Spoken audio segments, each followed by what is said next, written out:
The question is, what changed? Before, global supply chains were productivity and growth. Now, they're a source of vulnerability. I used to go to conferences at the World Bank. Everybody loved global supply chains. It was a way to keep rich companies competitive. It was a way for poor countries to develop. It was, generally speaking, win-win-win. Recently, we see people like Biden and Macron talking about global supply chains in G7 communiques, heads of state talking about how vulnerable those are. So the question is, what changed? I'd like to suggest that there's two possible answers. If you look at the phrase supply chain disruptions, you have two options. It's either the links changed or the shocks changed. That's the question. I will argue that it wasn't the links, it was the shocks. Before, mostly idiosyncratic shocks. Today, many systemic shocks. And this is based on some research that just come out in the Brookings paper of economic activity with two co-authors. Now, how do I mean it's not the links? If you look at the statistics of global supply chains, they haven't changed that much, certainly not since COVID, not even since 2016. And if they have changed, they've changed in a way that makes them less vulnerable. So it's really not the links, although in a lot of the public discussion it seems that way because people have all of a sudden decided or discovered that their things are made far away. And they're made by people who make things, who make things. That vulnerability is a sort of new revelation, but is not the cause of the new normal. Now, what it was that previously, shocks to supply chains were relatively small, idiosyncratic. There'd be a flood in Thailand or an earthquake in Japan, large events, but still idiosyncratic. They affected few sectors, few countries, and although some of them lasted a long time, the damage usually didn't last that long. And as a consequence, there was no problem to leave it to the existing systems. And make no mistake, there are whole departments in universities for supply chain management. There are professionals who spend their whole lives doing this. So it is not a new thing. But what I think has come up, especially since 2016, and COVID made it even more exaggerated, was that we saw some systemic shocks, which, I mean, many sectors, many nations, and often long-lasting. So, of course, COVID-19 was the granddaddy of them all. That was the shock that kept giving and giving and giving. US tariffs against China and China's tariffs against that caused a lot of disruptions and things. There was a Russian invasion of Ukraine, which led to sanctions and counter-sanctions in different places of the world. And generally speaking, climate change has led to some more systemic causes. So I think what we're really talking about today is the fact that the shocks changed. Now, that matters. Firms deal with idiosyncratic shocks. Governments get involved with systemic shocks. So when it's simply an electronics problem in eastern, northern Japan, you may have some government intervention at the local level, but the national government of Japan does not have to intervene in general. But when COVID strikes and all of a sudden your doctors don't have enough personal protective equipment, governments get involved. So in some sense, this new normal is that governments have woken up to the fact that supply chains create vulnerabilities as well as winning things. And to my way of thinking, the reason we hear about it so much is because now it's a head of state discussion. I would argue that systemic shocks are here to stay. This is not history. We have geopolitical shocks. US and China conflict will be going on for at least a decade. When I was in the White House, US and Japan were fighting. That didn't last that long, but it did last for many years. And I think this US-China conflict is at least as entrenched, at least as long-lasting. And it may or may not spin out of control, but it will also lead to lots of other things that aren't expected. For instance, US and China are not the only ones in the world. And when the US puts protection on China, that leads to cascading protection in other countries that are disruptive. The second is, of course, climate change. And here, extreme weather is one of the most obvious things. So we already had some discussion that the Panama Canal is running out of water because of a drought. A drought in Panama, can you imagine? But that meant that they can't get so many boats through.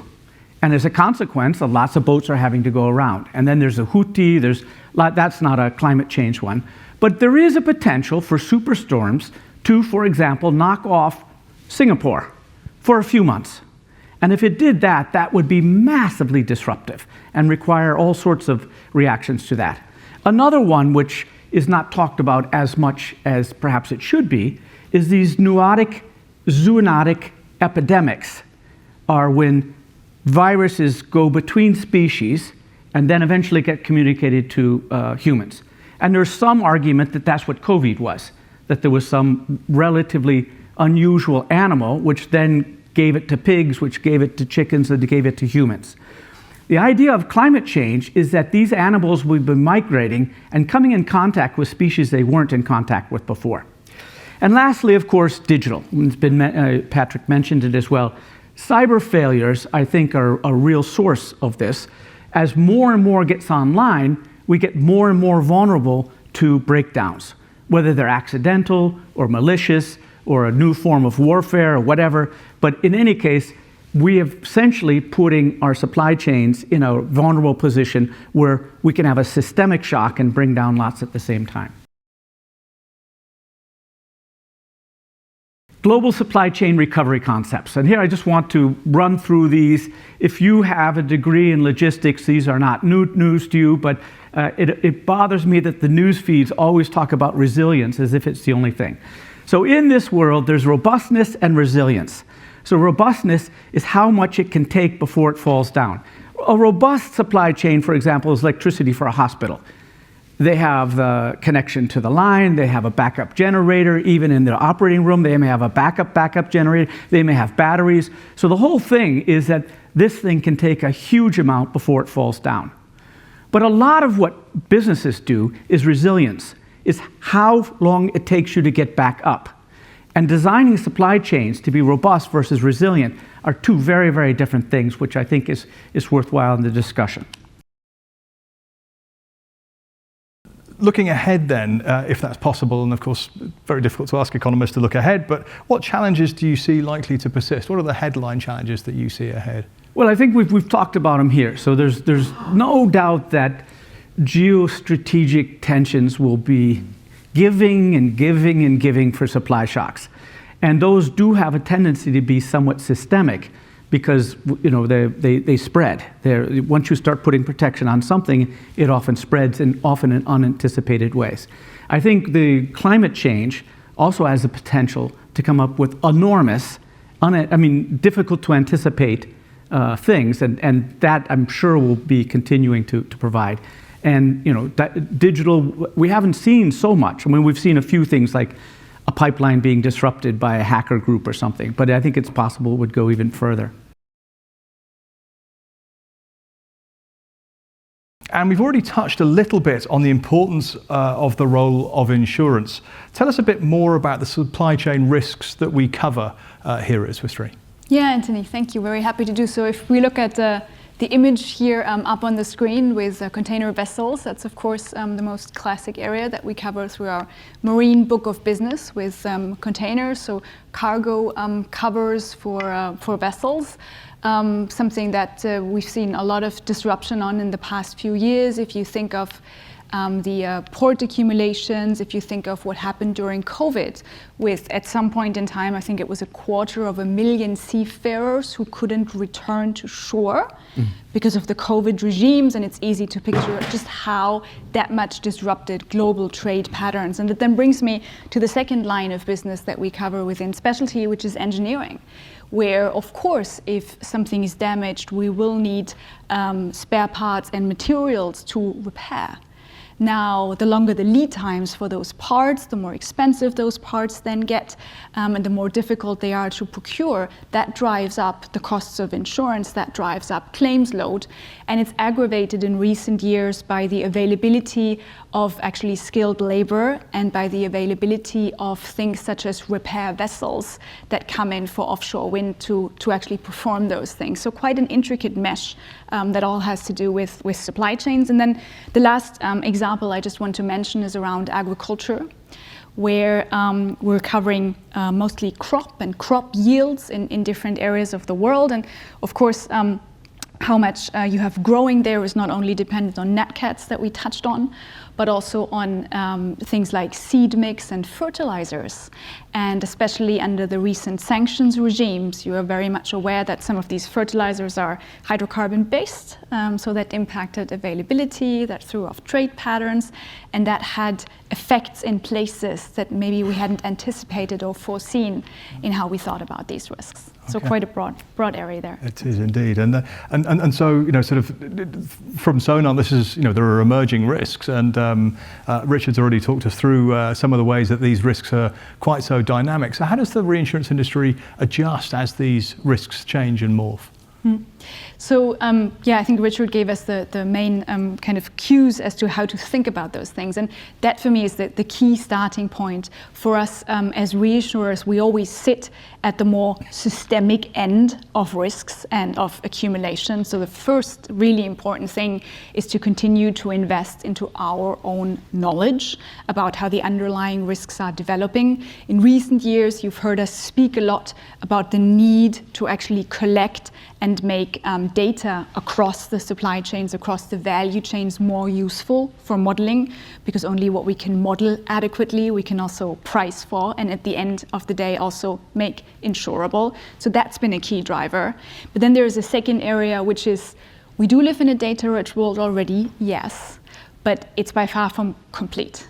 We don't have all data points on everything. So there is a dimension which you need to address just through scenario modeling, through systemic thinking, and through playing through potential scenarios of what could happen in a generic kind of scenario. So those are kind of the two directions in which we're thinking, and the two types of topics that we're driving in a complementary and simultaneous manner. Okay, and then we've just discussed a little bit that risks are converging. Can you give us an example of that and how we're modeling for that here? Yeah, absolutely, happy to. So maybe we take a very, very recent example, the collapse of the Baltimore Bridge, which was hit by a container vessel, which of course, if you sit in an area which covers both the construction and engineering as well as the marine risks, that's a clash for you right there of two lines of business. And there I think it's an interesting example where if you look at the scope of what is impacted in terms of supply chains through this one event, it of course goes way beyond what was stored in the containers, which most of them have been salvaged, by the way, on that vessel. It goes way beyond the value of the bridge, potentially the value of the vehicles that go over the bridge and pay toll for that, way beyond the outage costs of the port, into a really, really vast array of dependencies. And to me, the most interesting aspect of that is while the insured scope of that is still, under investigation and will need some time for everybody to know where exactly it lands. What we can already say is that the insured part of that is only going to be a fraction of what is the overall systemic costs to supply chains. And I think that is a balance and that is a frontier that we as an industry need to continue talking about to be useful. A point that was made beforehand is that through the connectedness, not only through the supply chain, but also the risk drivers as such, right, as Patrick was saying, we have the fact that the severity of the impact of these risk exposure in general really increases and becomes a real big issue. So when we are then looking at kind of the very much major drivers over a 10-year time horizon, we really see environmental risk as the major driver. And what really surprised me in terms of frequency, we know that it increases, that in terms of severity, the WEF estimated that over a 10-year time horizon, 4 of the top 5 risk drivers are environmental risks. And clearly, environmental risks through climate change not only have an immediate impact, a near-term impact, it's not changing, unfortunately, right?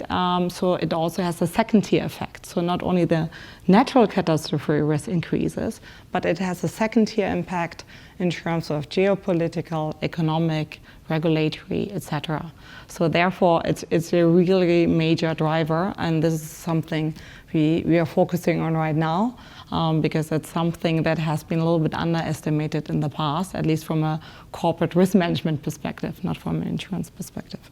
And then perhaps to give a little bit an example, I mean, flooding was definitely, at least in Germany recently, a big event to talk about. Last year in Slovenia, it had a major negative impact on the global automotive industry. 150,000 cars weren't able to be manufactured. The totality in terms of damages were 7 to 8 billion US dollar. So here we are just seeing one glimpse in terms of what kind of like isolated, in that sense, kind of flooding event can have on the global industry. Okay, and then the biggest problems that corporates face when they are managing supply chain risk, what would those be? Yeah, so the question is ultimately, how do corporates become both more robust as well as resilient in terms of supply chain management? And I think the question is, in order to do so, you need 2 dimensions, right? You first need to ensure that you have like informed decision making ahead of time. So you need to kind of improve your planning. And the second dimension is swift responsiveness. And I think also swift decision making is a major driver for successful companies. And there are a lot of analysis by McKinsey and others. So the question is, what are our challenges, right? In theory, everyone knows this, you need these 2 dimensions. So there are 3 issues to that, and it also around data and data management. One is the dispersed data. So the data sits in different kind of systems, but also in different silos in terms of organizational units. So the question is, how do you talk about the same thing? Do you measure the same thing in the same unit? How do you collaborate? So that's one big topic. The second big topic, it's unstructured data, right? So there's data and there's data. So how do you combine it in a data model to really look at the entire supply chain, and also at the kind of not only the suppliers, but also the assets, right? There are a lot of key assets you were talking about. And then thirdly, there hasn't been yet a link in terms of the risk exposure, right? Because once you're looking at the supply chain, you might realize there's some concentration, as you were mentioning, Richard. But then the question is, what does it mean? Not every concentration of supplier necessarily relates into increased concentration of risk. So I think that element is also very important. Mm-hmm. Okay, and then transparency, or in fact a lack thereof, is one of the key issues when talking about supply chain risks. How do you at Corporate Solutions deal with that? Yeah, so it really has been a journey over the last 3 years. So at RDS, we created a digital twin platform. It's very secure, but also independent in general, but also independent from Swiss Re. And I think that's the first starting point, because the digital twin platform as such already enables collaboration, address a lot of the topics that I just mentioned. So what are we doing specifically? So it's a digital twin of the supplier network and the key assets. So first of all, we upload all of the data of the supplier data, we identify the key assets, we upload the physical locations. So that's the first step. And once you have that already, I mean, just this first step already enables to have a point of reference within an organization. So that already, as a starting point, provides like a huge impact. And then the second dimension is also enables collaboration to really look at the same data from different kind of organizational units and also across companies, because you also wanted to talk one corporate to the supplier, to the second tier type supplier, and so on. So that's already the one dimension. Therefore, you need the security and the independentness, right? Because otherwise, you have an issue. And then we enrich it with various risk lenses. So currently, the focus on environmental risk, but having said that, we also have cyber, we look at ESG, so there are a lot of other topics as well. But given the fact that environmental risk really constitutes the major risk driver, we really kind of double down on that factor in terms of managing the robustness and the resilience of supply chain. And then this you can all use then to identify the concentration of suppliers that are exposed, right? So not only of the suppliers as such, but really kind of link it. And that ultimately then informs your business continuity management as well as the response, because you immediately know which other suppliers, you know? So one supplier might call you and you know who else to probably proactively call and address. So let me give you a small showcase. It's just literally a glimpse. So there's far more to show. So what we created here, you will see kind of the digital twin platform in terms of the supplier network. And it will show twice. So I will first explain and then explain again a little bit faster. And then we are enriching it with the various kind of environmental risk layers. So here we are already kind of zooming in. So beforehand you saw, so let me go back or wait a little bit because it goes quite fast. So what we are doing is first create the supplier network. Then we are identifying which supplier X, is in red. You see it's very much kind of most exposed to environmental risk. And then we are zooming into that supplier and identify the current risk factors, which is highly exposed to flood. So this is what you see here. So here you see also the legend. And then we are looking into kind of how does that change over time, which we call climate risk. So this is kind of identifying it, how it moves over time. And that's just like a very short snapshot. And we are working constantly with our corporates together, with our current customers as well potential customers to really improve it and really understand what are the kind of new features and dimensions that help to improve the robustness as well as the resilience of their supply chain management. You know, key takeaway, supply chain risks, it's ubiquitous. It exists in many more places than we thought, and we better get behind it with speed. Very good. Nicole? I think technology is unfortunately, it's both negative and positive, but I think we can use it very positively, and it really helps us to, in terms of informed planning as well as swift responsiveness, which is crucial. Yeah. So I think I'm going to go with the geopolitics, and I'd like to make a point that some of my research has shown is that the reliance on China is too large to stop. Decoupling, which people are talking about all the time, that's not going to happen. China produces 35% of all world manufacturing output in gross terms, and that can't be done in the short term. So the idea that we're somehow going to friendshore and all that, that's a fantasy, except in a very small number of industries. So I think it's more like we have to get used to the fact that this may happen rather than think we can insulate ourselves from it.